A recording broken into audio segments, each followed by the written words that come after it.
Hello guys, I hope you are all doing well. This is your host Pro John Mandona and I will be your online tutor in biology, chemistry and physics, and all of these will be advanced. So before anything else, I want us first to hit that subscribe button so that you can receive the latest videos, latest information as you proceed with your educational courses. So, our first lecture today will be in advanced chemistry. The first thing that comes in our mind when we hear this word chemistry is that we like to think that chemistry is very difficult. Why? Because what comes in our mind is the Bohr's model, the gas laws and everything that is so complex. But the first approach that we're supposed to know here is that we need to know the foundation of chemistry. And the foundation of chemistry is what we're calling the introduction to chemistry. Unless we understand its introduction, that's when we are going to understand the broader concepts of chemistry. So let us dive in today's lecture. So under the introduction of chemistry, the first thing that we need to understand is that we need to know what chemistry is. So what is chemistry? Chemistry is defined as a study of matter and its properties, how substances react and how they form compounds. Unless we understand the properties of matter, that's when we are going to know the whole environment of chemistry. So what is this matter which we're discussing? Matter is anything that occupies space and has mass. Even though other books do accept these concepts to say matter is anything that occupies space and has weight. That is also true. But as I earlier introduced, chemistry is a very broad concept. It is a very broad subject. So it is divided in few branches, and those branches which we are going to discuss is or are: 1. Inorganic chemistry. Inorganic chemistry is a branch that deals with the properties and the reaction of all inorganic compounds.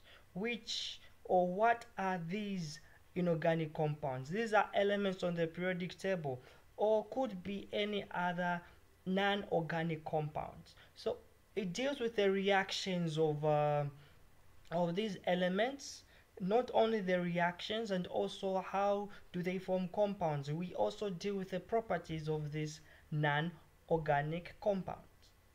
The other type of the other branch of chemistry is what we are calling organic chemistry.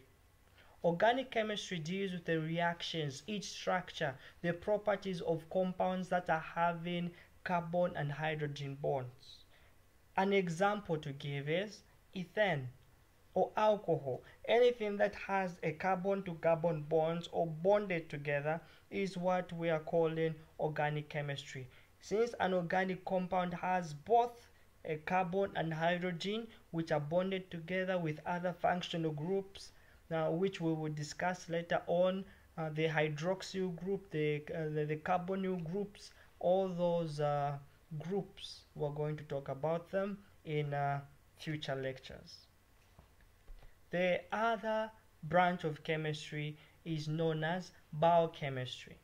Biochemistry is a branch of chemistry that deals with the chemical reactions that occur in living organisms. Which chemical reactions are those? Let me give examples of reactions that form lipids, proteins, carbohydrates, neurotransmitters, and nucleic acids.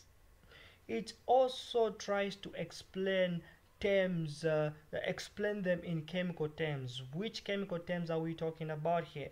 The arrangements, the bonds that make up lipids, the diphosphate linkage, all those bonds, everything that deals with the properties and reactions of the ones that I've mentioned is what we are calling biochemistry.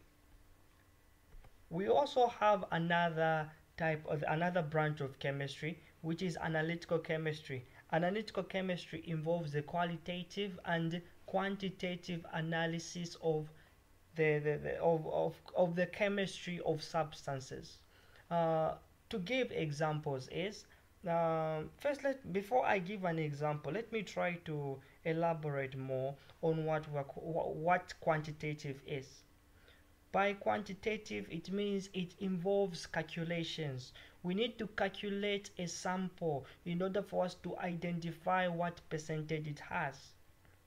So this analytical chemistry allows us to analyze chemical compounds or chemical components, and if we analyze, we are able to actually put them in a very statistical order, which will enable us to know various compounds compositions. We also have what we're calling physical chemistry. Well, this type of chemistry is a type of chemistry that it's a branch of chemistry that is concerned with the techniques and theories of physics to the study of chemical systems. A simpler way to give is that it is a study of matter, energy, and their interaction. So this branch of chemistry tries to explain the physical aspects, the physical concepts of substances. You are going to find that the chemistry of a substance is going to affect its physical properties, its appearance to say. So this is a branch of chemistry that explains in such terms.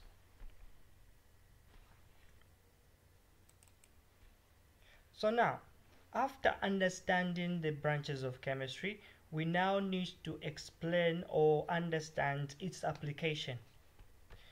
The application of chemistry is that it is very essential to life. That's one thing that we're supposed to know. It highly contributes to the environment, and it also helps the well-being of how people view the environment. So now, the following are going to be some of the applications of chemistry. These are not all the applications, but just to mention a few. The first one is that chemistry helps in the manufacture of medicines and antibiotics. If we understand the chemistry of substances, their reactions, and how they tend to behave in certain environments, we will understand that certain diseases react to certain compounds, and that actually helps us to discover medicines and also to create some antibiotics. Like for example, these antiviruses that we have, the HIV antiviruses and other medications that we use, Panadol, all those were discovered or created by the help of chemistry. The second one is that chemistry helps in food supply. How does it help in food supply? It helps in food supply by, if we understand, we have manufacturing industries, for example. So manufacturing industries are the ones that create foods, beverages, for example, snacks. So for them to actually supply to the environment, to the society, to the group of people, to the magnitude to say, they actually first have to understand their reactions. Is this alcohol that the company has made, is it suitable for consumption by human beings? So if they understand the chemical compounds that are there and how it is suited for them to for them to consume, it means to say that we actually need to understand its chemistry. So chemistry helps in such areas as well, because it will help in maintenance of health. So if at all the food that is being supplied to the environment, to the people, um, is harmful, it means that it is actually going to destroy human race. So to prevent that, we need to understand the chemistry of substances before consumption and production. The other application of chemistry is in food preservation. We first need to understand what preservation is. Preservation is preserving food helps preserving food or preservation. Uh, in layman's terms, I can say it's a process at which something is kept for a long time without it being destroyed. So food preservation helps.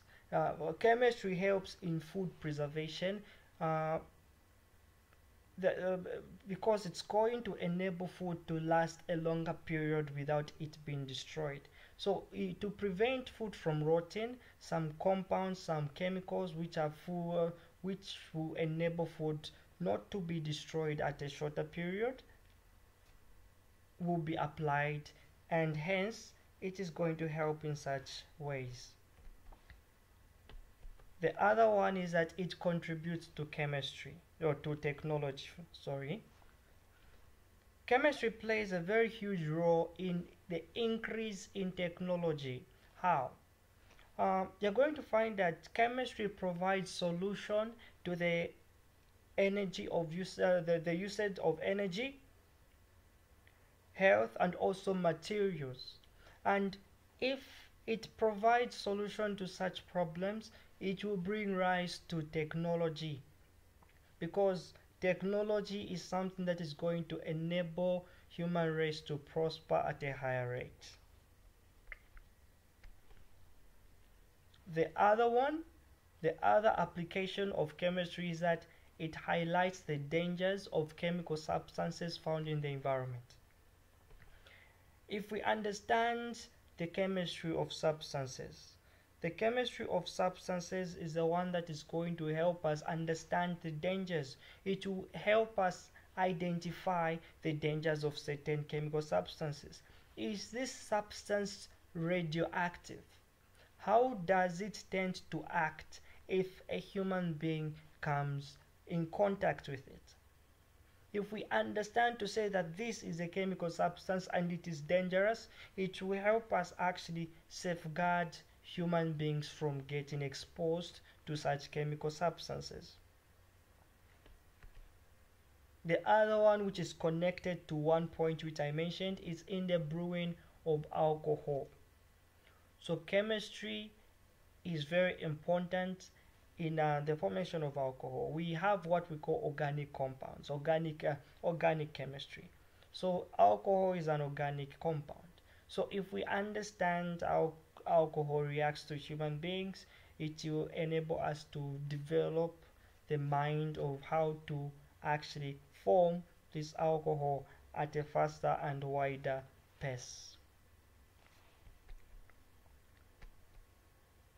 So this is a presentation that I had for you guys. This is just a first lecture, an introduction to chemistry that we need to understand. So I hope you liked the video. Please subscribe and leave a comment to this YouTube channel. Thank you very much, guys. See you next time.